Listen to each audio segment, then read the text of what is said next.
Lors de l'une de mes dernières conférences en ligne sur la pédagogie Montessori, une maman, Lily, m'a posé une question qui, je suis sûre, va vous intéresser parce qu'on est tous confrontés à ça en tant que parents. Lily me disait qu'elle avait des difficultés à gérer l'excitation de son fils et les frustrations aussi de son fils. Et elle me demandait comment appliquer alors son terme c'était des sanctions constructives quand il va trop loin, justement. Alors, ce que j'ai répondu à Lily et ce que je voudrais vous partager dans cette vidéo, c'est que plutôt que de parler de sanctions, je préfère parler de conséquences. C'est-à-dire que chacun de nos actes a des conséquences, une ou des conséquences. Et c'est ça qu'on a envie d'enseigner à nos enfants, c'est que quand ils font quelque chose, ça peut avoir des conséquences, positives ou négatives d'ailleurs.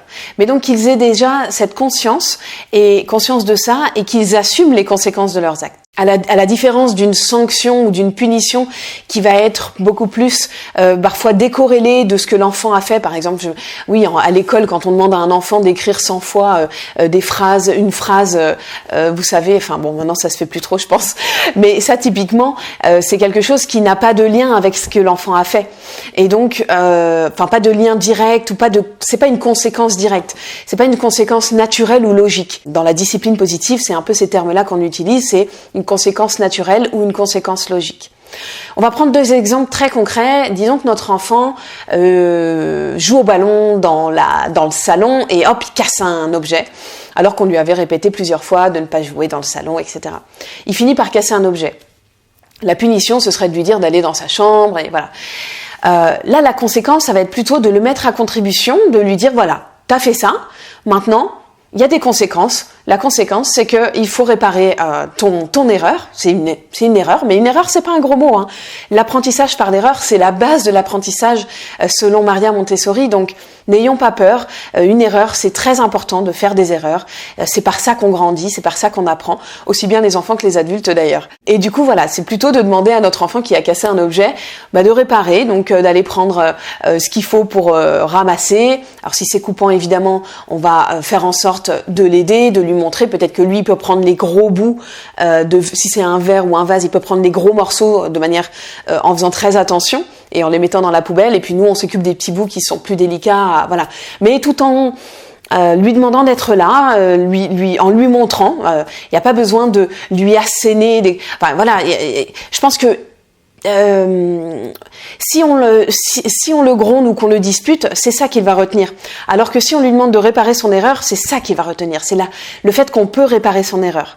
Et s'il se sent pas jugé ou s'il se sent pas pointé du doigt ou humilié ou quoi par nos phrases ou par notre comportement, l'enfant va rester là et puis il va regarder comment réparer son erreur, il va contribuer, etc.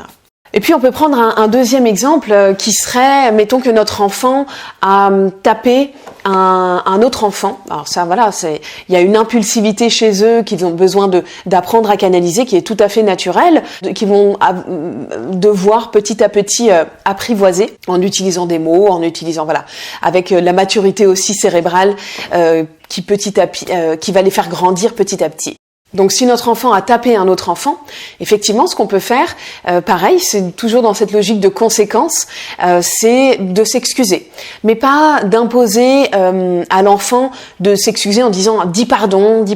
Souvent on a tendance à faire ça, sauf que chaque enfant dit pardon à sa façon. Moi je sais que mon grand, Léo, qui a 5 ans et demi à peu près, à l'heure où je fais cette vidéo, eh bien il dit pas pardon, c'est pas quelque chose de naturel chez lui de dire pardon, mais par contre il va faire un bisou à son petit frère par exemple, et alors il lui fait des gros bisous même sur la tête, sur les cheveux. Gaël lui il va le faire autrement, chacun en fait à sa façon, et on a tendance des fois à imposer à l'enfant de dire pardon comme si c'était la seule façon de faire. Ça peut être une caresse, ça peut être un bisou, ça peut être un câlin, ça peut être un sourire, ça peut être une caresse sur la joue, une caresse sur là où il a fait mal. Voilà, ça peut être même d'aller chercher un pansement s'il faut. Enfin, vous voyez l'idée, c'est vraiment de dire pardon à sa façon. Il n'y a pas qu'une seule façon de dire pardon. Voilà, les enfants sont inventifs et chacun a son caractère, sa façon de faire, et on peut tout à fait les laisser libres de ça. Et c'est justement les responsabiliser plutôt que de leur dire dis pardon. Ça leur impose quelque chose, alors que en disant à notre enfant comment est-ce que tu pourrais t'excuser, regarde, tu lui as fait mal, il a mal, voilà. On vient faire naître en lui quelque chose, une graine d'empathie. On vient semer des graines, et puis c'est lui ensuite qui voit la meilleure façon qui lui correspond en tout cas pour s'excuser et du coup assumer les conséquences de ses actes. Voilà ce que je voulais partager avec vous aujourd'hui. Si vous souhaitez participer à l'une des prochaines conférences que je donne en ligne sur la pédagogie Montessori, il vous suffit de cliquer sur le lien qui est autour de cette vidéo. Vous vous inscrivez pour la prochaine conférence et puis on se retrouve pour une belle soirée autour de la pédagogie Montessori, autour de la parentalité, où vous pourrez me poser toutes les questions que vous voulez et j'y répondrai en direct de manière personnalisée. Je vous souhaite une excellente journée. Je vous donne rendez-vous mercredi prochain pour une nouvelle vidéo.